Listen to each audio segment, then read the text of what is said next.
தெரியல. கவிமுன்றில் கலந்துரையாடல் 2க்கு வருகை தந்திருக்கும் உங்கள் அனைவருக்கும் வணக்கம்.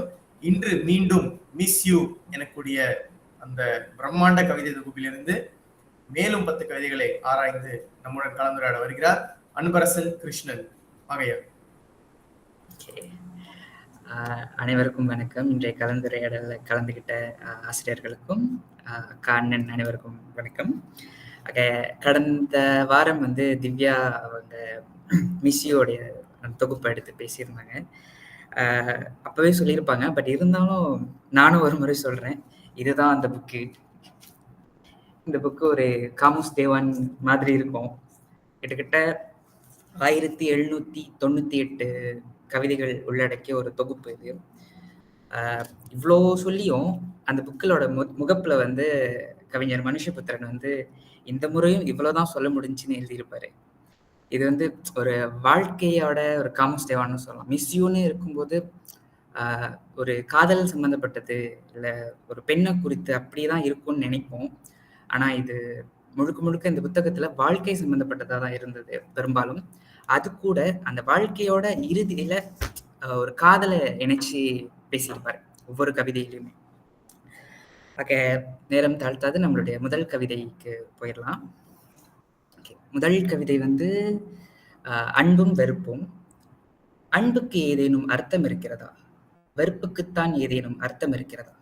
இரண்டுமே சிறு விளையாட்டு போல இருக்கிறது. நான் தான் இதையெல்லாம் பெரிதாக எடுத்துக்கொண்டு மனம் உடைகிறேன். சண்டையும் யாருக்கும் நினைவிருப்பதில்லை, சமாதானமும் யாருக்கும் நினைவிருப்பதில்லை. அன்று ஏன் அப்படி காயப்படுத்தினீர்கள் என்று கேட்டால் அப்படியா என ஆச்சரியமாக கேட்கிறார்கள். அந்தி மயங்கும் வேளை நான் கொஞ்ச தூரம் இனிப்பின் நிழல்களையும் கொஞ்ச தூரம் கசப்பின் நிழல்களையும் பின்தொடர்கிறேன். அப்புறம் இருள் வந்து விடுகிறது. நிழல்களைப் போலவே பாதைகளும் மறைகின்றன. நான் குழப்பத்துடன் வீடு திரும்பி விடுகிறேன். இந்த கவிதை அன்பும் வெறுப்பும். இப்ப நம்ம வாழ்க்கையில நடக்கிற ஒவ்வொரு நல்லதும் கெட்டதும் நமக்கு பெரிதா ஞாபகம் இருக்கிறதே இல்லை. இந்த விஷயம் ஏன் நடந்தது, எதுக்கு நடந்துச்சுன்ற ஒரு சிந்தனையே நமக்கு இருக்காது. அப்படிதான் அந்த கவிதை கூறுது. அப்ப முதல் இதை பார்த்துக்கிட்டோம்னா, அன்புக்கும் எதுவுமே அர்த்தமும் இல்லை, வெறுப்புக்கும் அர்த்தம் ஒன்றுமே இல்லை. ரெண்டுமே வந்து ஒரு மைண்ட் கேம் மாதிரி, ஒரு விளையாட்டு போலதான் இருக்கு. ஒரு மைண்ட் கேம்னு சொல்லலாம் அதை. இதன் அந்த இதெல்லாம் பெருசா எடுத்துக்கிற அந்த ஆள் தான் வந்து கடைசியா மனம் உடைஞ்சு போறாங்க. அன்பும் சரி வெறுப்பும் சரி. அப்ப சண்டை பெருசா யாருக்குமே நினைவு இருப்பதில்லை ஒரு காலகட்டத்துக்கு அப்புறம். இப்ப சண்டை போட்டுட்டு அதை இது பண்ணி அது ரொம்ப பெரிய அளவுக்கு போனதுக்கு அப்புறமா அந்த சண்டை பத்தி யாருக்குமே நினைவு இருப்பதில்லை. அதே மாதிரிதான் ஒரு சமாதானம், இப்ப ஒரு சண்டையில இருந்து ஒரு சமாதானம் ஆயிட்டு எதுக்குதான் சேர்ந்தோம் அப்படின்ற ஒரு நினைவுமே யாருக்குமே இருப்பதில்லை. அப்ப அன்னைக்கு காயப்படுத்தினீங்க அப்படின்னு பேசினப்போ ஆமாவா அப்படி நடந்துச்சா, அப்ப அதெல்லாமே மறந்து போயிடும். அப்ப அன்பும் வெறுப்புமே வந்து ஒரு நிழல்கள் போலதான். நம்ம ஒரு வெளிச்சம் இருக்கிற வரைக்கும் தான் அது நம்ம கூட இருக்கும். வெளிச்சதுக்கு அப்புறமா சரி ஏன் இது இப்படி நடந்துச்சுன்ற நமக்கே, வெளிச்சம் போனது இருள் வந்ததுக்கு அப்புறமா அந்த நிழல்கள் போலவே அந்த வெறுப்பும் அன்புமே மறைஞ்சு போயிடும். இப்ப இது ஏன் இப்ப நடந்துச்சு, இது எதுக்காக நடந்துச்சு அப்படின்ற ஒரு சிந்தனையிலே நம்ம தள்ளப்படும். அது அன்பும் வெறுப்புமே ரொம்ப யோசிச்சுக்கிட்டே இருந்தோம்னா குழப்ப நிலைக்கு ஆளாகிறோன்ற ஒரு பதிவை வந்து கவிஞர் அவர் சொல்லியிருக்காரு. அதே மாதிரிதான் ஒரு நிலை இல்லது ஒரு வயசுக்கு அப்புறமா கூட நம்மளோட அந்த எண்ணம் மாறுபடும். இப்ப இது அப்போ பெருசா இருந்தது, ஒரு 10 வருஷம் கழிச்சு பார்த்தா சரி இந்த விஷயத்துக்கு தானா அப்படின்ற ஒரு எண்ணம் வருது.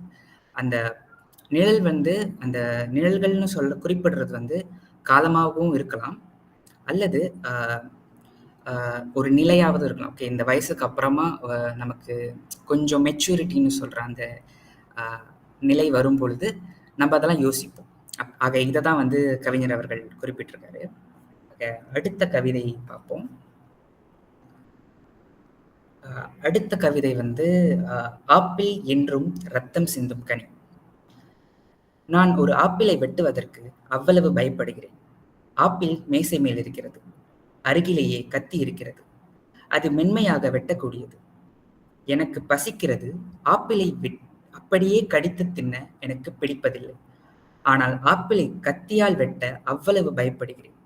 என் விரல்களை காயப்படுத்திக் கொள்வேன் என நிச்சயமாக தோன்றுகிறது. ஒருமுறை கூட ரத்தம் சிந்தாமல் நான் ஆப்பிளை நறுக்கியதே இல்லை. எப்படியோ ஒரு கணத்தில் கத்தி என் தசையை கீறாமல் இருந்ததில்லை. ஆப்பிள் என்பது ஒரு ரத்தம் சிந்தும் கனி என்றொரு படிமம் எனக்குள் உருவாகிவிட்டது. நாம் ஏவாளின் ஆப்பிள் பற்றி கூறவில்லை. சாதாரணமாக எல்லா ஆப்பிள்களிடமும் நான் ரத்தம் சிந்துகிறேன். அதனால்தான் நான் ஆப்பிளை கண்டு மிகவும் பயப்படுகிறேன். அதனாலேயே இன்று சந்திக்கலாம் என்பவர்களை சந்திக்காமலேயே இருந்து விடுகிறேன். தட்டினால் திறக்கும் என்று சொல்லும் கதவுகளை தட்டாமலேயே திரும்பி விடுகிறேன். கேட்டால் கிடைக்கும் என்று சொல்லப்படுவதை கேட்காமலேயே இருந்து விடுகிறேன். உன்னை அவ்வளவு நேசிக்கிறேன் என்று சொல்வதற்கு பதில் உன் ஆடை இன்று நன்றாக இருக்கிறது என்று சொல்கிறேன். உனக்காக வாங்கி வந்த பரிசை உன்னிடம் தர தைரியமில்லாமல் அதை யாரோ எனக்கு தந்தார்கள் என உன்னிடம் காட்டுகிறேன். தொலைபேசி எண்களை அழுத்திவிட்டு முதல் ரிங்கிற்கு முன்பே அழைப்பை துண்டித்து விடுகிறேன். எந்த ஒன்றையும் நெருங்கிச் செல்ல அவ்வளவு அஞ்சுகிறேன். எந்த ஒன்றிலிருந்தும் ஏதேனும் ஒரு காயம் இல்லாமல் நான் திரும்பியதே இல்லை. ஒரு ஆப்பிளை ரத்தம் சிந்தாமல் வெட்ட கற்றுக்கொண்டால் என் உலகின் எல்லா பிரச்சனைகளும் சரியாகிவிடும் என்று தோன்றுகிறது. அது அவ்வளவு எளிதில் நடக்கும் என்று தோன்றவில்லை. ஆக இந்த கவிதை வந்து என்னடா ஒரு ஆப்பிள் பத்தி எழுதியிருக்காரு அப்படின்றத பார்க்காம அதுக்கு பின்னாடி என்ன ஒரு விஷயம் இருக்கிறதுன்றத இது பண்ணுவோம். அப்ப நான் ஒரு இதா நான் படிச்சு விளக்குறேன். அப்ப இந்த ஆள் வந்து இந்த ஒரு மனிதர் வந்து ஆப்பிள் வெட்டுவதற்கு ரொம்பவே பயப்படுவாரு. ஏன்னா ஆப்பிள் எப்போ வெட்டும் போதும் கையை வெட்டிக்குவார். பெரும்பாலும் எல்லாருமே அந்த ஒரு விஷயம் இருக்குன்னா கவனக்குறைவு. எது வெட்டினாலுமே ஆப்பிள்னு இல்லை, நம்ம சும்மா சமைக்கும் பொழுது எது வெட்டினாலுமே கையை எப்பயாவது ஒரு நாள் வெட்டிக்குவோம். அதனால அந்த பயம் இருந்துட்டே நம்ம சமைக்காம இருக்கிறது இல்லை. ஆனா இந்த இடத்துல அந்த ஆப்பிள் வந்து அவருக்கு வந்து ரொம்ப ரொம்ப ஆழமா அவரை பாதிப்படைய வைத்திருக்கு. ஏன்னா எப்போ வெட்டினாலும் அவர் கையை வெட்டிக்குவாரு. அவருக்கு வந்து ஆப்பிள் கடிச்சு சாப்பிட பிடிக்காது, ஆனா ஆப்பிள் வேணும். ஆனா வெட்டி சாப்பிட்டா கையை வெட்டிக்குவேன் அப்படின்ற ஒரு பயம் இருக்கு. அப்ப அதனாலேயே அந்த ஆப்பிளை வந்து சாப்பிடாம இருக்கிற ஒரு நிலைமைக்கு அவர் தள்ளப்படுறாரு. அப்ப இங்க ஏவாளின் ஆப்பிள் பற்றி கூறவில்லை. ஏன்னா ஆதம் ஏவாளுடைய அந்த ஆப்பிள் கதை என்னதுன்னா, ஒரு கடவுள் வந்து அந்த மரத்துக்கிட்ட போய் அந்த ஆப்பிளை பறிச்சு சாப்பிடாதன்னு சொல்லியிருப்பாரு. ஆனா ஒரு அரக்கன் வந்து நீ போய் சாப்பிடு, நீ அதை சாப்பிட்டனா கடவுள் ஆயிருவேன் அப்படின்னும் சொல்லியிருப்பாரு. அப்ப என்னதுன்னா, ஆனா அந்த ஆப்பிள் வந்து சாப்பிட்டா அது இறந்து விடுவாங்க. அது மிகக்கூடிய விஷயம் இருக்கிற ஒரு ஆப்பிள். அப்ப நான் அந்த ஆப்பிள் பத்தி பேசல. சாதாரணமாவே ஆப்பிள்னு குறிப்பிடுறது வந்து எனக்கு என் பார்வையில வந்து அந்த ஆப்பிள் வந்து ஒரு மனிதரா பாக்குறாருன்னு நான் நினைக்கிறேன். ஏன்னா நான் எல்லா ஆப்பிள்களிடமும் நான் ரத்தம் சிந்துகிறேன்ற ஒரு பாயிண்ட்டை வச்சுட்டு அதுக்கப்புறமா வாழ்க்கையில சந்திக்கிற ஒவ்வொரு மனிதர்களையும், வாழ்க்கையில நடக்கிற ஒவ்வொரு விஷயங்களையுமே அவர் குறிப்பிட்டிருப்பாரு. ஆக அந்த இடத்துல மட்டும் நான் எல்லா ஆப்பிள்களிடமும் நான் ரத்தம் சிந்துகிறேன்றது வந்து ஒரு மனிதரா பாக்குறாருன்னு நான் பாக்குறேன். ஏன்னா அதுக்கு கீழே அடுத்த வரியை பார்த்தோம்னா, அதனாலேயே இன்று சந்திக்கலாம் என்பவர்களை சந்திக்காமலே இருந்து விடுகிறேன். பெரும்பாலும் இப்ப இன்னைக்கு பார்க்க வேண்டிய ஆளை சரி இன்னைக்கு பார்த்துட்டா அவங்க எதாச்சும் சொல்லிடுவாங்க, இன்னைக்கு பேசணும்னு நினைச்சா இது பண்ணிடுவாங்க அப்படின்ற ஒரு நிலைமை அவங்களுக்கு தோணும். அப்ப அதனாலேயே அந்த விஷயத்த அவங்க செய்யாம இருப்பாங்க. பெரும்பாலும் நானே வந்து கல்லூரியில வந்து லெக்சரர் பார்க்குற லெவலுக்கு, பேராசிரியர் பார்க்குற லெவலுக்கு போயிடுவேன். அங்க போயிட்டு பேசுறதுக்கு பயமா இருக்கும், திரும்ப வந்துடுவேன். ஆக எல்லாத்துக்குள்ளேயுமே அந்த ஒரு பயமும் தடுமாற்றமும் இருக்கு. அப்ப கேட்டால் கிடைக்கும் என்று சொல்லப்படுவதை கேட்காமலேயே இருந்து விடுகிறேன். அப்ப ஒரு விஷயம் அவர் சொல்றாரு. இறுதியா உனக்காக வாங்கி வந்த பரிசை உன்னிடம் தர தைரியம் இல்லாமல் அதை யாரோ எனக்கு தந்தார்கள் என உன்னிடம் காட்டுகிறேன். தொலைபேசி எண்களை அழுத்தி விட்டு முதல் ரிங்கிற்கு முன்பே அழைப்பை துண்டித்து விடுகிறேன் அப்படின்ற இடத்துல வந்து ஒரு பெண்ணிடம் இல்ல ஒரு ஆண் பெண்ணிடமோ ஒரு பெண் ஒரு ஆணிடமோ பேசுற அந்த காட்சியை காட்டின மாதிரி எனக்கு தோணுது. அப்ப அந்த இடத்துல வந்து இதுக்கு வந்து ஏற்ற ஒரு வரி வந்து இந்த ஐயங்காரேவா இல்ல குமாரியா எனக்கு எந்த பாட்டுன்னு தெரியல. அந்நியன் படத்துல வந்து ஒரு பாடல் வரி வரும். நான் தோற்றுப் போவேன் என்று அஞ்சியே என் தேர்வையெல்லாம் ஒத்தி வைக்கிறேன். அப்ப எப்படின்னா, எனக்கு தெரியும் இதுதான் நடக்க போகுதுன்னு. நீ என் மேல கோவப்பட போற, இல்ல நீ என்னை ஏசப் போற. ஆ குமாரி. அப்ப அந்த பாட்டுல வந்து என்னமோ நடக்க போகுது எனக்கு. நீ ஏதாச்சும் பண்ணுவ என்ன? அப்படின்ற ஒரு காரணத்தினாலேயே நான் உன்கிட்ட வர பயப்படுறேன். உன்கிட்ட இத சொல்ல முடியல என்னால. என்னை ஏதோ ஒண்ணு தடுக்குது. அப்ப எந்த ஒன்று நெருங்கிச் செல்ல அவ்வளவு அஞ்சுகிறேன். எந்த ஒன்றிலிருந்தும் ஏதேனும் ஒரு காயம் இல்லாமல் நான் திரும்பியதே இல்லை. அப்ப அப்படின்னு குறிப்பிடும்போது, எந்த ஒரு விஷயமா இருந்தாலும் சரி, அதிலிருந்து ஏதாவது ஒரு மனம் நோகுற அளவுக்கு அந்த ஆளுக்கு ஏற்படுது. அப்ப அந்த ஒரு நிலையில இருக்கும் பொழுது, இந்த விஷயத்த நான் பண்ணணுமா? அப்படின்ற ஒரு தடுமாற்றம் எல்லாத்துக்குமே வரும். ஒரு தடை அங்க இருக்கும். அப்ப இதற்கெல்லாம் முடிச்சு போடுற இடத்துல வந்து ஒரு ஆப்பிள வைக்கிறாரு. ஒரு ஆப்பிள ரத்தம் சிந்தாம நான் வெட்டிட்டேன்னா, இதெல்லாம் நான் செஞ்சுருவேனோ? அப்படின்ற ஒரு இது இருக்கு. ஆனா, அந்த ஆப்பிள நான் வெட்டிட்டா கூட, இந்த விஷயத்தெல்லாம் செய்றது கடினம் அப்படின்னு அது அவ்வளோ எளிதல்ல அப்படின்னு அ கவிஞர் மனுஷபுத்திரன் அவர்கள் விளக்கியிருக்காரு. ஆக ஆப்பிள் என்றும் ரத்தம் சிந்தும் கனின்னு அவர் சொன்னதில் இந்த இதுல வந்து அந்த ஆப்பிள் வந்து ஒரு மனிதராகவும் அந்த ஆப்பிள்னால காயப்படுற அந்த ஆள் வந்து என்னைக்குமே ரத்தம் சிந்தி கொண்டு தான் இருக்காங்க அப்படின்ற ஒரு பார்வை எனக்கு தோணுது. ஆக 3வது கவிதை பார்ப்போம். 3வது கவிதை வந்து நீரில் வாழும் பிம்பங்கள். இருப்பது போல இல்லாதிருப்பவர்கள், இல்லாதிருப்பது போல இருப்பவர்கள், இவர்களோடெல்லாம் எவ்வளவு நேரம்தான் நான் இருந்து கொண்டிருப்பது? எவ்வளவு நீந்தினாலும் நீரில் விழும் பிம்பங்களை நெருங்கிப் போகவே முடியவில்லை.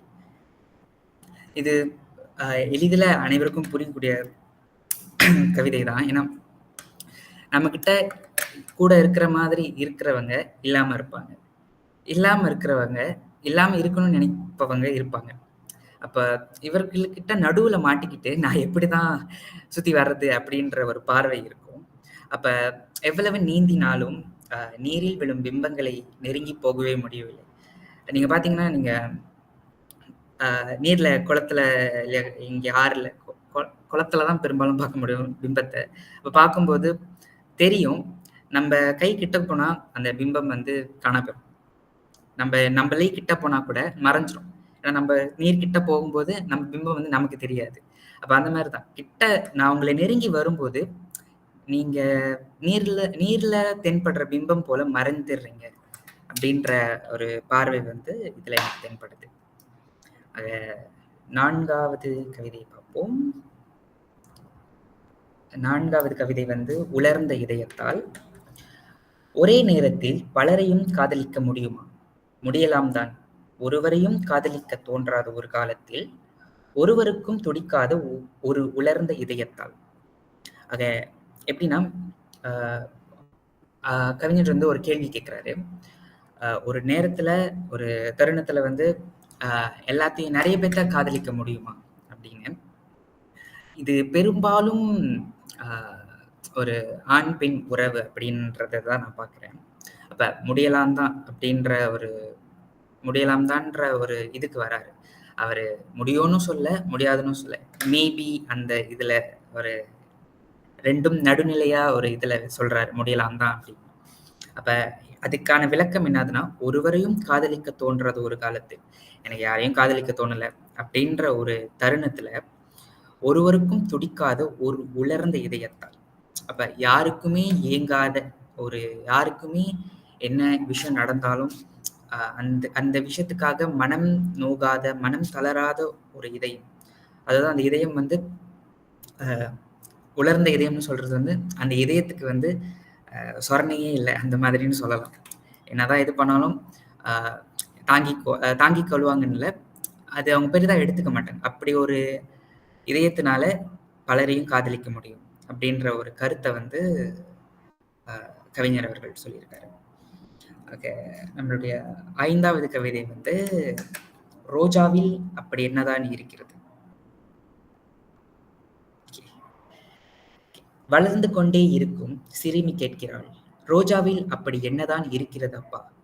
இந்த உலகில் ஏன் எல்லோரும் காதலை சொல்ல ஒரு ரோஜாவை தருகிறார்கள்?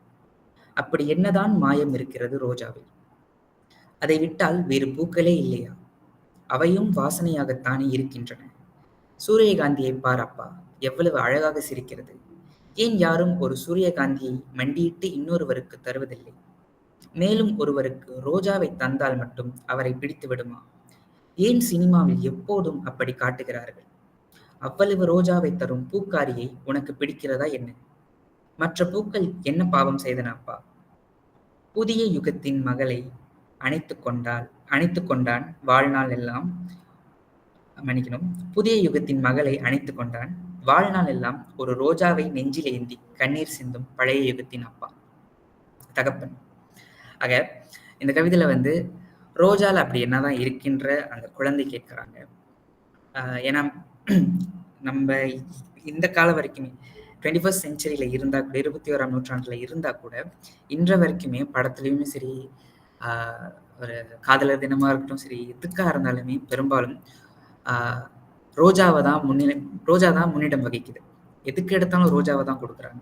அந்த மகள் கேட்கிற கேள்வி வந்து, ஏன் ரோஜாவை தாண்டி வேற பூக்களே இல்லையா?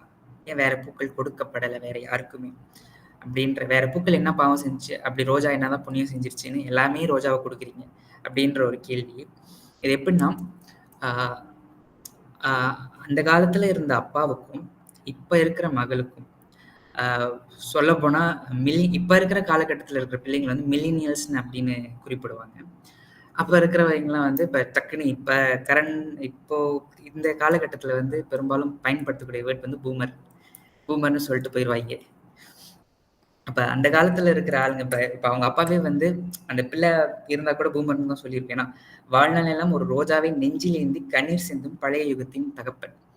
ஆக அந்த பிள்ளை வந்து தவறான ஒரு ஆள்கிட்ட இந்த கேள்வியை கேட்டிருக்கு. ஏன்னா அவங்க அப்பாவே வந்து ஏதோ ஒரு காதல் தோல்வியில அந்த பூவை கொடுக்க முடியாத ஒரு நிலைமையில இருக்காரு. அந்த ரோஜாவை கொடுக்க அவருமே தவறிக்கிட்டு இருக்காரு. தவறுன ஒரு நிலையில இருக்காரு. இன்னுமே அதை ஏந்தி கொண்டுதான் இருக்காரு. அப்ப அந்த பிள்ளை அவங்க அப்பா கிட்ட கேக்குது, புதிய யுகத்தின் மகளை பூக்காரியை பிடிச்சிருக்கா உனக்கு? நீ பூக்காரி கிட்ட இருந்து தானே பூ வாங்குற அப்படின்னும், மற்ற பூக்கள் என்ன பாவம் செய்தன அப்படின்னும் கேட்டிருக்காங்க. அப்ப பெரும்பாலும் இப்ப இருக்கிற காலகட்டத்தில் நிறைய பிள்ளைங்க எல்லாமே நிறைய கேள்வி கேட்பாங்க. இது ஏன் செய்றீங்க? இது ஏன் செய்றீங்க? ஏன் இப்படி செய்யல அப்படின்னு. ஆனா அந்த ரோஜா வந்து காதலுக்கு ஒரு சின்னமா கவிஞர் குறிப்பிடுறாருன்னு நான் நினைக்கிறேன். ஆனா எனக்குமே தெரியாது ரோஜால அப்படி என்னதான் இருக்குன்னு, எல்லாருமே ஏன் கொடுக்குறாங்கன்னு. அப்படி யாருக்காவது தெரிஞ்சிச்சுன்னா இறுதியா உங்களுடைய கருத்தை சொல்லுங்க. ஏன் ரோஜால அப்படி என்னதான் இருக்கு? ஏன் ரோஜா வந்து அவ்வளோ ஸ்பெஷலா இருக்கு? எதுக்கு எடுத்தாலும் ரோஜா கொடுக்குறாங்கன்னு அப்புறமா தெரிஞ்சா சொல்லுங்க. ஓகே, நம்மளுடைய அடுத்த கவிதை பார்ப்போம். ஒரு சொல் என்றால், கத்தி என்றால் அதை கூர்தீட்ட வேண்டும், கையாள தெரிய வேண்டும், இலக்கின் மீது தெளிவு வேண்டும். ஒரு சொல் என்றால் எதுவும் வேண்டியதில்லை, அது எந்த பிரயாசையுமின்றி தானே நெஞ்சில் இறங்கும். ஒரு சொல் என்றால் அப்படின்னு சொல்லி அந்த இதுலயே வந்து நமக்கே தெரிஞ்சிருக்கும்.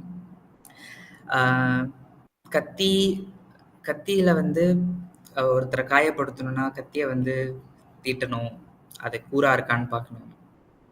அப்பதான் வந்து சரியா அடிச்சா அது போய் சரியா அந்த இடத்துல டக்குன்னு குத்திக்கும். அப்ப அது ஆனா ஒரு சொல்லுக்கு வந்து அவ்வளவு விஷயம் தேவையில்லை. கத்திக்கு வந்து சொன்ன மாதிரி தான் தீட்டி அது கரெக்டா அந்த இடத்துல வீச தெரியணும். அந்த மாதிரி ஒரு சில இதெல்லாம் இருக்கு, ப்ரொசீஜர்ஸ் இருக்கு. இது இப்படி செய்யணும் அப்படின்ற ஒரு கட்டுப்பாடு விதி இருக்கு. ஆனா வார்த்தைக்கும் சொல்லுக்கும் எதுவுமே கிடையாது. என்ன பேசினாலும் காயப்படுத்துற மாதிரி பேசினா அது நிச்சயமா மனதிலே போய் இறங்கிடும். அதை வெளியே எடுக்க முடியாது.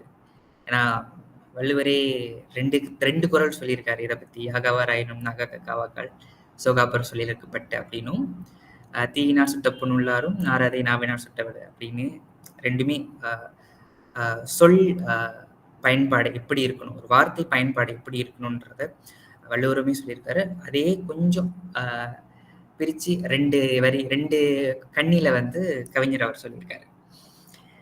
அடுத்த கவிதை பார்ப்போம். அடுத்த கவிதை வாழ்க்கை சிறிதல்ல. இந்த வாழ்க்கை மிக சிறியது என்கிறார்கள். அது மகிழ்ச்சியால் நிரம்பியவர்களுக்கு. நிராகரிப்பின் துக்கத்தோடு இன்னும் குருட்டு நம்பிக்கையோடு காத்திருப்பவர்களுக்கு வாழ்க்கை சிறிதல்ல. ஒரு நாளே ஒரு யுகம் போல. இப்ப இந்த கவிதை வந்து வாழ்க்கை சிறிதல்ல அப்படின்ற ஒரு தலைப்புல இருக்கு. இப்ப வாழ்க்கை சிறிதல்ல அப்படின்றத வந்து அவரு பெரும்பாலும் மகிழ்ச்சியா இருக்கிற ஒரு ஆளுக்கு என்னைக்குமே வாழ்க்கை வந்து ரொம்ப சுலபமானதா தெரியும். வாழ்க்கையில வந்து எல்லாமே கிடைக்கிற ஒரு ஆளுக்கு, எல்லாமே கிடைக்கிற ஒரு மனிதனுக்கு வாழ்க்கை வந்து ரொம்ப சுலபமானதா இருக்கும். அவனுக்கு எந்த கஷ்டமும் இருக்காது. வாழ்க்கையில எந்த துயரமும் இருக்காது. பெரும்பாலும் அவன் சந்தோஷமா ஒருத்தவங்க சந்தோஷமா அந்த வாழ்க்கையில இருந்தாங்கன்னா, அந்த வாழ்க்கை வந்து ரொம்ப ஈஸி அப்படின்ற ஒரு இதுக்கு வந்துருவாங்க. ஆனா நிராகரிப்பும் எப்பவுமே ஒரு போராட்டத்தோட இருக்கிற ஆட்களுக்கு வந்து வாழ்க்கை வந்து என்னைக்குமே சிறிதல்ல. ஏன்னா அவங்க ஒவ்வொரு நாளும் அவங்களோட ஒவ்வொரு நாளும் கடக்கிறதுக்கு அவங்க என்னெல்லாம் செய்யணும்னு அந்த ஆளுக்கு தெரியும்.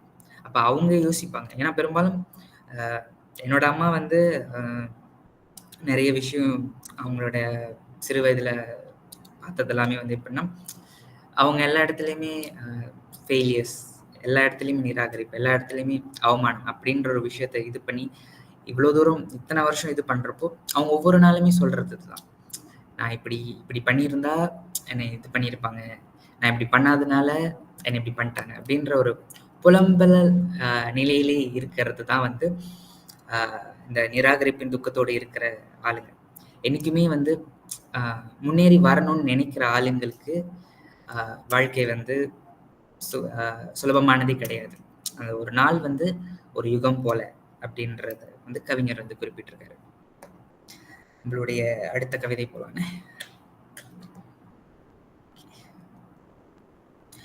அடுத்த கவிதை வந்து இந்த உலகம்.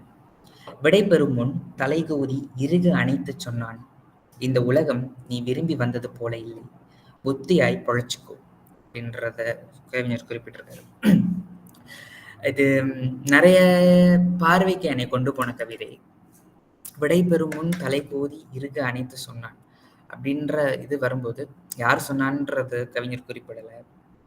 இது எந்த ஒரு சூழலையும் காட்டலை, எந்த ஒரு குறிப்புமே இல்லை. இது எதுக்கு சொன்னாங்க, ஏன் சொன்னாங்க அப்படின்ற ஒரு இது இல்லை. இப்போ நான் என்ன புரிஞ்சுக்கிட்டேன்னா, ஒவ்வொரு காலகட்டத்தையும் கடக்கும் பொழுது, இப்போ ஒவ்வொரு பருவத்தையும் கடக்கும் பொழுது நம்ம ஒரு சிலரை பார்ப்போம். இப்போ என்னோட பள்ளி பருவம் நான் முடிக்கும் பொழுது மினங்கா ஸ்கூல்ல இருக்கிற ஆரம்ப பள்ளி முடிக்கும் பொழுது இடைநிலை பள்ளியில இருக்கிற அந்த அண்ணன்லாம் சொல்லுவாங்க, இங்க வந்துடாத, இங்க ரொம்ப கஷ்டம், ஸ்கூல்ல என்ஜாய் பண்ணு அப்படின்னு சொல்லுவாங்க. அப்போ அங்கிட்டு போனோடனே யூனிவர்சிட்டியில இருக்கிறவங்களாம் சொல்லுவாங்க, இங்க வந்துடாத, இது ரொம்ப ஈஸி, என்ஜாய் பண்ணு அப்படின்னு சொல்லுவாங்க. அப்போ ஒவ்வொரு காலகட்டத்தை நம்ம கடக்கும் போதும் ஒரு ஆளு நம்மளை சொல்லிட்டு தான் இருக்கிறாங்க. ஒவ்வொரு பருவத்தையும் நம்ம இது பண்ணும்போது சொல்லிட்டு தான் இருக்காங்க, நீ விரும்பி வந்தது போல இந்த இடம் இல்லை, புத்தியா பொழைச்சிக்கோ, என்னமோ பண்ணு, ஆனா நீ புத்திசாலி இருந்தாதான் இதுல இருந்து தப்பிக்க முடியும் அப்படின்ற ஒவ்வொரு இதுவுமே ஒவ்வொரு காலகட்டத்திலுமே சொல்லிட்டு இருப்பாங்க. திருமண வாழ்க்கையில கூட அப்படிதான். கல்யாணம் பண்ணுவாங்க சொல்லுவாங்க, கல்யாணம் பண்ணாதேன்னு, இருந்தாதானே தெரியும் அப்படின்ற ஒரு பார்வை வந்து எனக்கு தெரிந்தது. அடுத்த கவிதை அடுத்து வந்து அதற்கு மேல். நான் எதற்கோ தேவைப்படுகிறேன், அதில் ஒன்றும் பிரச்சனை இல்லை, அதற்கு மேல் நான் ஒன்றுமே இல்லை என்பதைத்தான் தாழ முடியவில்லை. பெரும்பாலும் நம்ம வந்து பல பேருக்கு ஒரு உபயோகப்படும் ஒரு பொருளா இருப்போம். பயப்பாங்க, நம்மளை வச்சு என்னெல்லாம் செய்ய முடியுமோ செஞ்சுட்டு நம்மளை அப்படியே அம்போன்னு விட்டு போயிடுவாங்க. அந்த அந்த நிலைமையில நம்ம இருக்கும்போது என்னடா நம்ம எதுக்கு இப்ப அவங்க போனாங்க, நான் அதுக்கப்புறம் நான் ஒண்ணுமே இல்லையா, நம்ம கூட அவங்கதான் எல்லாமேன்ற ஒரு நிலையில இருக்கும்போது நான் ஒண்ணுமே இல்லைன்ற ஒரு நிலைக்கு தள்ளி விட்டு அவங்க போயிடுவாங்க. இப்போ வடிவேல் ஒரு இதுல சொல்ற மாதிரி தான், யூஸ் மீ அப்படின்ற இதுதான். எல்லாரும் இது பண்ணிட்டு கடைசியா அந்த எப்படி சொல்றது, நான் இது அந்த நீரில் வாழும் பிம்பம் அந்த கவிதையும் இதுவும் ஏறக்குறைய சமம் தான். இப்ப நான் கிட்ட வரும்போது நீ விட்டு போயிடுற, அப்ப என்னை நீ எல்லாத்தையும் பயன்படுத்திட்டு மொத்தமா விட்டுட்டு போகும்போது நான் அதுக்கு மேல உனக்கு எதுவுமே பண்ணல அப்படின்ற ஒரு பார்வை வந்து இந்த கவிதையில தெரியுது. ஆக அடுத்து இறுதி கவிதை எனக்கு ரொம்ப பிடித்த கவிதை.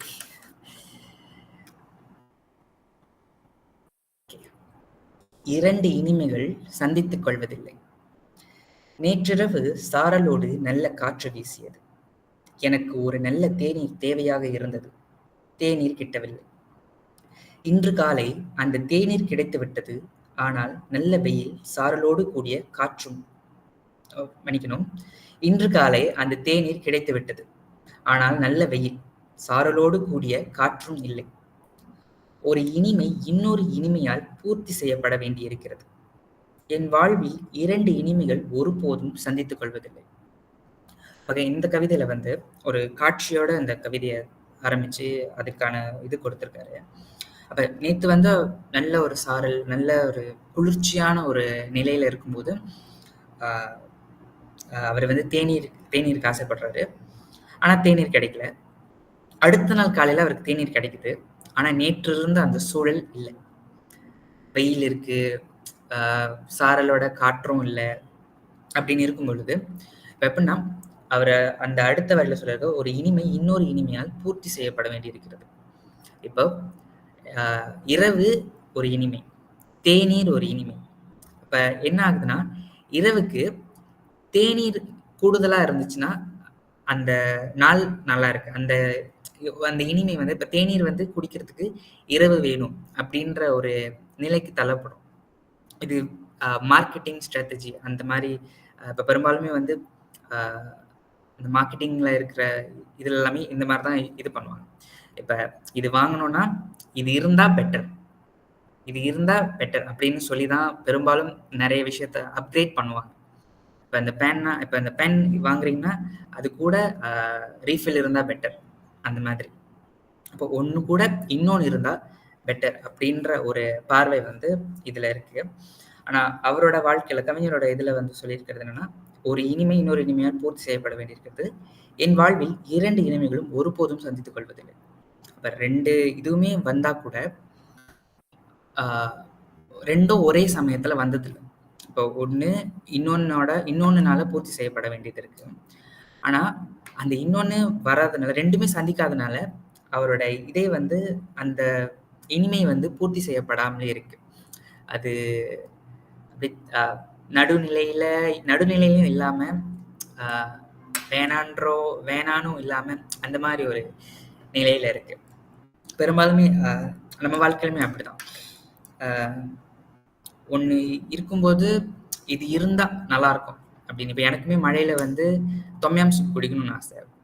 அப்ப நான் தொம்யாம் சூப் தேடி போற கடையில இல்லைன்னா அடுத்த நாள் குடிச்சேன்னா எனக்குமே அது ஏற்புடையதா இருக்காது. வெயில் டைம்ல குடிக்கிறோம் அந்த மாதிரி. ஆக இவ்வளவுதான் என்னுடைய பார்வை. இந்த 10 கவிதை என்னுடைய 10 என்னுடைய பார்வையை பகிர்ந்திருக்கேன். ஆக அவ்வளவுதான். நன்றி. ஏதேனும் தவறுகள் இருந்தால் மன்னிக்கவும். மிக சிறப்பாக உங்களுடைய கவிதைகள் தொடர்பான புரிதலை விளக்கி கூறினீர்கள் நண்பரசன். சரி, இந்த கவிதைகள்ல நான் ஒண்ணு எடுத்துக்கிறேன், ஏன்னா நேரமாகுது இல்லையா. ஸோ ஆப்பிள் எனும் ரத்தம் சிந்தும் கனி, இந்த கவிதை குறித்து நான் பேச விரும்புகிறேன்.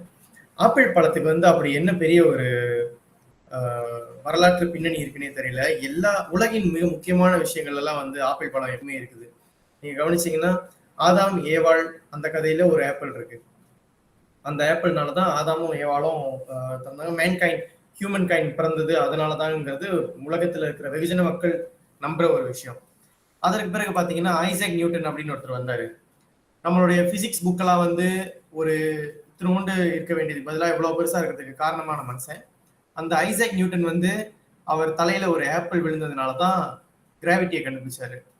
ஸோ அவர் மட்டும் மலேசியாலாம் பிறந்திருந்தாருன்னா ஒரு பலா மரத்துக்கிலையோ ஒரு டுரியா மரத்துக்கிலையோ உட்காந்துருந்தாருன்னா நம்ம கொஞ்சம் நிம்மதியா இருந்திருக்கும் பிசிக்ஸ் டீச்சர்ஸ்லாம். ஸோ இல்ல சும்மா சொன்னேன். ஆப்பிள் பழம் வந்து அவருக்கு பிசிக்ஸ்ல ஒரு பெரிய பிரேக் த்ரூவா அமைஞ்சது. அதுக்கு பிறகு நீங்க பாத்தீங்கன்னா இப்ப ஆப்பிள் அப்படின்னு சொன்னா உங்களுக்கு என்ன ஞாபகம் வருதுன்றது நான் சொல்லி தெரிய வேண்டிய அவசியம் இல்லை. ஐபோன், ஐபேட், ஐபேட் எல்லாமே இருக்கு. ஸோ இது வந்து டிஜிட்டல் வேர்ல்டில் ஒரு பெரிய சாதனையை படைச்சிட்டு வருது இந்த ஆப்பிள் கம்பெனி. ஸோ ஒருவேளை நம்ம ஸ்டீவ் ஜாப்ஸ் வந்து இந்த 2 விஷயங்களும் தெரிஞ்சுதான் ஆப்பிள் பத்தி ஆப்பிள்ன்ற பேர் வச்சிருக்கிறாரோ தெரியல. ஆனா நான் வந்து இந்த ஆப்பிள்ங்கிற பழத்தை ரொம்ப ஒரு விந்தையான ஒரு பழமாவே பார்ப்பேன். எனக்குமே கூட நறுக்கி சாப்பிட தான் பிடிக்கும், அப்படியே முழுசா சாப்பிட பிடிக்காது. இந்த கவிஞர் மனுஷபுத்திரன் ஒரு படி மேல போய் அந்த ஆப்பிளை ஒரு மனித சுபாவங்களோடு ஒப்பிட்டு பார்க்கிறாரு. ஸோ அது எனக்கு ரொம்ப பிடிச்சிருந்தது. எப்படின்னா இப்ப முதல்ல அன்பரசன் சொன்ன மாதிரி ஆப்பிளை வெட்டும் போது ஒரு முறை கூட ரத்தம் சிந்தாம நான் வெட்டினதே கிடையாது. அது மாதிரி எத்தனையோ ஆப்பிள்கள் நான் பார்த்துட்டேன்ற மாதிரி இருக்கும்போது அவர் எந்த ஆப்பிள சொல்றாரு அப்படிங்கிற ஒரு கேள்வி வந்தது. இந்த கவிதை மட்டும் எனக்கு அந்த விஷயத்துல கொஞ்சம் தனித்துவமா தெரிஞ்சது. சரி, ஸோ நானே பேசிட்டு இருக்க வேணாம்னு நினைக்கிறேன். வேறு யாரேனும் வேறு கவிதைகள் குறித்து கருத்துக்கள் பகிர போகிறதா இருந்தா இப்ப பகிரலாம். சொல்லுங்க டீச்சர். வணக்கம். வணக்கம். இந்த கவிதைகள்ல எனக்கு கொஞ்சம் பிடித்ததுன்னு சொல்றத விட நல்ல ஆழமான ஒரு கருத்து உள்ள கவிதைன்னா ஒரு சொல் என்றால். நமக்கு தெரியும், ஒரு சொல் வந்து தமிழ்ல வந்து ஒரு சொல் வெல்லும் ஒரு சொல் கொல்லும் அப்படின்னு சொல்லுவாங்க. அதாவது இந்த கவிதையில அவர் என்ன சொல்ல வர்றாருன்னு எனக்கு தோணுதுன்னா, இந்த கத்திய கொண்டு நம்ம ஒரு இலக்கை வந்து குறிச்சு நாம அதை வந்து வீசணுமா அது கரெக்டா போய் சேரும். அதுக்கு முன்பு அதுக்கு நிறைய விஷயங்கள் இருக்கு. சொல்ற மாதிரி கூர்த்திட்டணும், அது நல்லா இருக்கான்னு பார்க்கணும், அது கையாளவங்களுடைய தன்மை எப்படிப்பட்டதுன்னு பார்க்கணும். இதெல்லாம் அறிஞ்சுதான் அந்த இலக்கை மீது நம்ம எரியணும். ஆனா சொல் என்றது எதுவும் வேண்டியதில்லைன்னு சொல்லிட்டாரு. அப்படின்னா அதுக்கு நீங்க இலக்கு பார்க்க தேவையில்லை, அதை நீங்க பட்டத்திட்டணும்னு அவசியம் இல்லை. அந்த சொல் வந்து யாருக்கு போய் சேரணுமோ அங்க கரெக்டா போய் சேரும். நம்ம இவங்களை குறிச்சு இவங்க கிட்டதான் அந்த விஷயம் போய் சேரணும் அப்படின்னு நம்ம சொல்லவே வேணாம். நாம சொல்ற வார்த்தை வந்து அந்த சொல் வந்து சம்பந்தப்பட்டவங்களை போயிட்டு கரெக்டா தாக்கவும் செய்யும், அல்லது அதையும் மீறி அவங்களுக்கு என்ன விஷயம் சேரணுமோ அது போய் சேரும் அப்படின்றத வந்து கரெக்டா சொல்லியிருக்காருன்னு நினைக்கிறேன். நன்றியா. மிக்க நன்றி அன்பரசி டீச்சர்.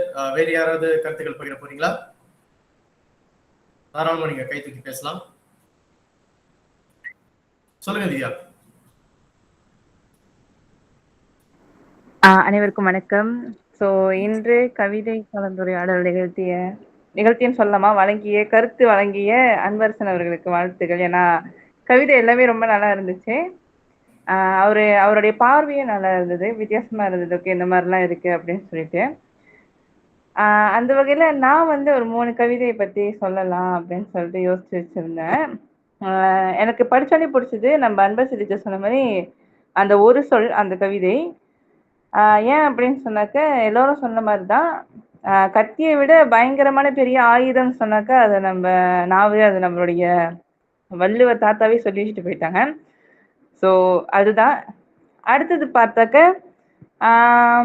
வாழ்க்கை சிறிதல்ல அப்படின்ற கவிதை. அது நிஜமாலுமே என்ன சொல்றது, ரொம்ப உண்மையான ஒரு சூழல். யாரெல்லாம் கஷ்டத்துல மிதிப்பட்டு உதைப்பட்டு வராங்களோ அவங்களுக்கு தெரியும் அந்த வாழ்க்கை வந்துட்டு எவ்வளோ வேல்யூபிளான ஒரு விஷயம் அப்படின்றது அந்த வாழ்க்கை. ஸோ ஏன்னா கொஞ்சம் கஷ்டனாலே இப்போ என்னென்னமோ செஞ்சுக்கிறவங்க இருக்கிறவங்க மத்தியில இந்த பல கஷ்டங்களை தாண்டிட்டும் சில பேர் வாழ்ந்துட்டு தான் இருப்பாங்க. ஸோ அவங்களுக்கு தெரியும் அது எவ்வளோ வேல்யூபிளான ஒரு விஷயம் அப்படின்னு சொல்லிட்டு. அண்ட் மூணாவதா இந்த உலகம் அப்படின்னு சொல்லிட்டு ஒரு கவிதை. ஆக்சுவலாக அந்த கவிதையை விட அன்வர்சனுடைய அந்த இது எனக்கு ரொம்ப பிடிச்சிருந்துச்சு. அவங்க என்ன சொல்லியிருந்தாங்கன்னாக்க, கல்யாணம் பண்ணவங்க வந்துட்டு கல்யாணம் பண்ணாதுன்னு சொல்லுவாங்க. அதே மாதிரி ஒரு சில எக்ஸாம்பிள்லாம் கொடுத்துருந்தாங்க. பட் இந்த விஷயத்துல எனக்கு ரொம்ப ரொம்ப கோவம் வர ஒரு இது என்னதுனாக்கா, யாராவது இப்படி படம் பார்த்துட்டு வருவாங்க, பார்த்துட்டு வந்துட்டு இந்த படத்தை பார்க்காத நல்லாவே இருக்காது அப்படின்னு சொல்லுவாங்க. எனக்கு ஒரே ஒரு கேள்விதான், படத்தை நீ பார்த்துட்டு வந்துட்டு என்ன பார்க்க என்னன்னு சொல்றியே, அது எப்படி நியாயம் அப்படின்றது. ஸோ இந்த மாதிரிதான் இந்த உலகம் இருக்கு, மாற்ற முடியாது. இந்த 3 கவிதை எனக்கு வந்துட்டு ரொம்ப பிடிச்சிருந்தது. வாழ்த்துக்கள் அன்பரசன். நன்றி. அவ்வளவு கோபம் வந்தா போய் பாருங்க திவ்யா, படத்தை பார்த்துட்டு ஏன் சொன்னாங்கன்னு தெரிஞ்சுக்குங்க. ஓகே, வேற யாராவது சொல்ல விரும்புறீங்களா கருத்துக்கள்? வணக்கம் ஐயா. வணக்கம் டீச்சர், சொல்லுங்க. நான் 2 கவிதை என்ன எனக்கு விளங்குன வரைக்கும் சொல்றேன். அதாவது அன்பும் வெறுப்பும். அந்த கவிதையில வந்து அன்பும் வெறுப்பும் கலந்தது தான் வாழ்க்கை. அதாவது நிரந்தரம் இல்லாதது அது வந்து. இப்ப இரவு பகல் போல அ அது மாறி மாறி வந்து கொண்டே இருக்கும். அது அன்பு மட்டும் எப்போதும் கிடைத்துக் கொண்டு இருக்காது. வெறுப்பும் அப்படிதான். எப்படி அந்த இரவு பகல் மாறி மாறி வருதோ, அதே போல தான் நம்மள வாழ்க்கையும், அன்பும், அந்த வெறுப்பும் அது மாறி வரும் அப்படின்னு நெனச்சேன். அடுத்து வந்து அந்த ஒரு சொல், கத்தி வந்து நெஞ்சில எப்படி அ கூர்மையா பாயுது, அதே போல நம்ப அந்த சொல் கடுமையான சொல்லு நம்ம பேசும் பொழுதும், நெஞ்சில வந்து கத்திய விட கூர்மையா பாயுது அப்படின்னு சொல்றாரு அப்படின்னு நெனைக்கிறேன். ஏன்னா, வள்ளுவர் சொல்லியிருக்காரு இல்லையா? "கனி இருப்ப காய் கவர்ந்தற்று" அப்படின்னு. அந்த மாரி அந்த கத்திய விட அந்த சொல் வந்து கூர்மையானது அப்படின்னு அந்த 2 கவிதை மட்டும் நான் விளக்கம் குடுத்திருக்கிறேன். எனக்கு எட்டிய வரைக்கும். நன்றி ஐயா. மிக்க நன்றி, மிக்க நன்றி டீச்சர். வேற யாராவது கருத்து பகிர விரும்புறீங்களா? ஐயா, நான் கருத்து பதிவு செய்யறேன். பேர் போடல, பேசலாங்களா? பேர்லாம் பிரச்சனையே இல்லை, நீங்க பேசலாம், தாராளமா பேசலாம். நானும் அந்த ஒரு சொல் தான் பேசலான் இருக்கேன். சொல்லுங்க, ஒரு சொல் முதல் சொல்லுங்க. முதல் 4 வரி வந்து கத்தி என்னென்ன செய்தால் அது கரெக்டா போய் பாயும்னு சொல்லியிருக்காரு இல்லையா? ஆனா அடுத்த 4 வரி ஒரு சொல். அந்த ஒரு சொல் என்பது எந்த ஒரு முன்னேற்பாடோ, அது முன் திட்ட வரையோ எதுவுமே நம்ம செய்ய வேண்டிய அவசியம் கிடையாது. வாயில வர்றத அப்படியே துப்பி விட்டுட்டு போயிடலாம். அது இன்னொரு மனதில் போய் பல நாட்கள் தூங்க விடாமல், வேலைகளை செய்ய விடாமல், அப்படியே அடிச்சு போடுற வல்லமை உள்ளது ஒரு சொல்.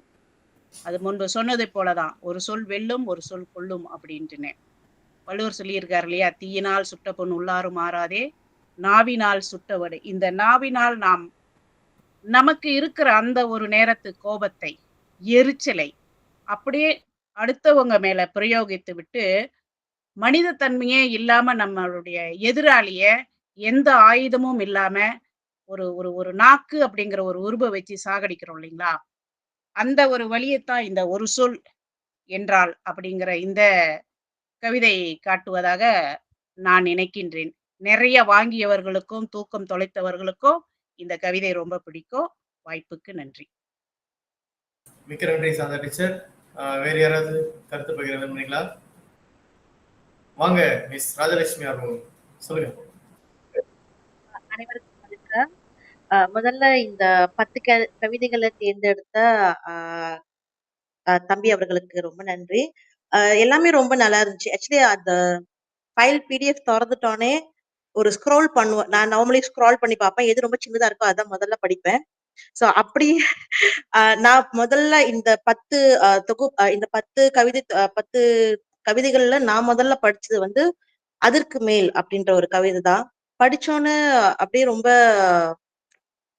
நம்ம ரொம்ப ஃபீல் பண்ணி ரொம்ப நெருக்கமா, உருக்கமா அதுல ரொம்ப வலியும் இருந்ததா எனக்கு அது தோணுச்சு. "அதற்கும் மேல்" அப்படின்ற அந்த கவிதை. ஆஹ் என்ன சொல்லுவாங்க, நம்ம யாருக்காச்சும் ஒரு வகையில பிரயோஜனப்படுறோம், நம்ம லைஃப் வந்து இஸ் பெனிஃபிஷியல் இன் சம்திங், நம்ம லைஃப் ஒரு பர்பஸ் இருக்கு அப்படின்னு நினைக்கிறது ஒரு பக்கம் இருந்தாலும், இன்னொரு பக்கம் நம்ம வந்து ஒரு விஷயத்துக்காக யூஸ் மட்டும் தான் பண்ணிக்கிறாங்க, நம்மள வந்து ஒரு தேவைக்காக தான் பயன்படுத்திக்கிறாங்க அப்படின்ற சொல்ற அந்த விஷயம் வந்து அதுல அவளுக்கு பாருங்க, எனக்கு எந்த பிரச்சனையுமே இல்ல, ஆனா அதுக்கு மட்டும்தான் நானு அப்படின்னு அந்த வரி வந்து ஒரு பெரிய வலியோடு சொல்லப்பட்ட அந்த வரியா நான் அதை பாக்குறேன். அடுத்ததான் எனக்கு ரொம்ப பிடிச்ச கவிதை வந்து உலர்ந்த இதயத்தால். எப்போதுமே வந்து இந்த ட்ரூ லவ்னு சொன்னா ஒரு ஆளு தான் லவ் பண்ண முடியும் அப்படின்ட்டு, லைக் லைக் ஒருத்தனுக்கு ஒருத்தி அப்படின்ற மாதிரின்ட்டு. பட் இந்த உலர்ந்த இதயம் அப்படின்னு அப்படி சொல்ற அந்த விஷயம் வந்து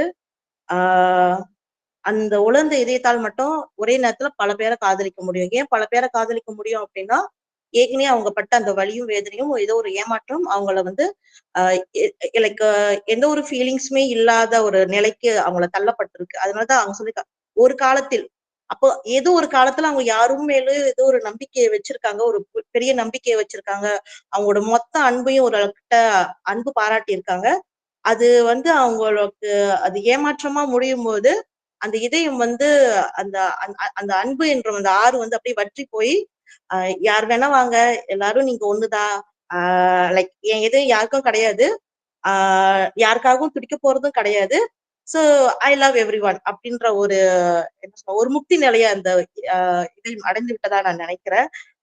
அதுலயும் ஒரு பெரிய வழிய என்னால உணர முடிஞ்சுச்சு அந்த கவிதையில. இந்த கவிதைகளை எங்களோட பகிர்ந்து கொண்டமைக்கு ரொம்ப நன்றி, வாழ்த்துக்கள்.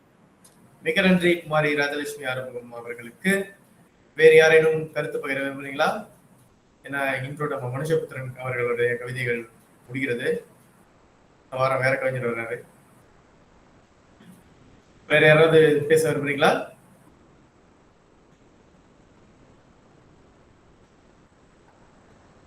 சரி, அப்படி யாரும் இல்லாத பட்சத்தில் இன்றைய கவிமுன்றில் கலந்துரையாடல் 2க்கு வருகை தந்து கலந்துரையாடல் கலந்து கொண்ட அனைவருக்கும் மிக்க நன்றி. அன்பரசன், உங்களுக்கும் மிக்க நன்றி. மீண்டும் அடுத்த வாரம் மற்றும் ஒரு கவிஞரின் மேலும் 10 கவிதைகளுடன் உங்களை சந்திக்கும் வரை உங்களிடமிருந்து விடைபெறுவது நான் பிருத்திவிராஜ் மருதவன். போயிட்டோம். நன்றி. நன்றி ஐயா. நன்றி. நன்றி அண்ணே. பாய்.